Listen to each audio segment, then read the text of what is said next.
Hi guys! Welcome to our YouTube channel. Ngayong araw ay tuturuan ko kayo kung paano mag-check ng pag-ibig contribution in 6 ways. Bago tayo magsimula, ito yung mga kailangan na information ng pag-ibig para mabigyan kayo ng records ng pag-ibig contribution ninyo. Number 1, pwede niyong ma-check ang pag-ibig contribution nyo through virtual pag-ibig. I-download lamang ang app ng pag-ibig. Second way po, pwede po kayong tumawag sa Pag-ibig Fund Hotline 724-4244. Step number 3, pwede po kayong mag-email. Ang email address po ng Pag-ibig ay contactus@pagibigfund.gov.ph. Kailangan nyo lang po ng mga personal information at magpakita ng valid ID. Nagre-reply po sila, mag-expect lang po kayo ng 3 working days.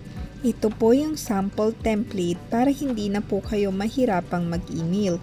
Good day, I want to check my Pag-ibig contributions and verify if my latest payment has been processed. Here are my details. Name, Pag-ibig ID number, membership category. I have also attached a scanned copy of my valid ID for verification. Thank you and regards. Number 4 way, pwede nyo pong i-check yung Pag-ibig Fund Facebook page po nila at mag-chat lang po kayo dito. 3 working days din po yung pagre-reply ng admin po, pakiantay na lang. Way number 5, pwede po kayong pumunta sa nearest Pag-ibig branch ninyo at personally nyo na pong itanong yung contribution records ninyo.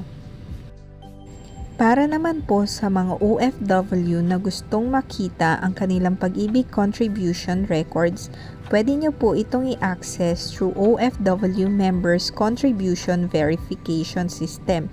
I-provide nyo lang po yung information na necessary and view yung membership savings ninyo. If online naman po, pwede nyo pong i-email ang iog_tfssd@pagibigfund.gov.ph for contribution-related inquiries. At dyan na po nagtatapos ang ating video. Sana po ay may natutunan kayo at nasagot namin ang inyong mga katanungan. Please like and subscribe to our channel. Maraming salamat po!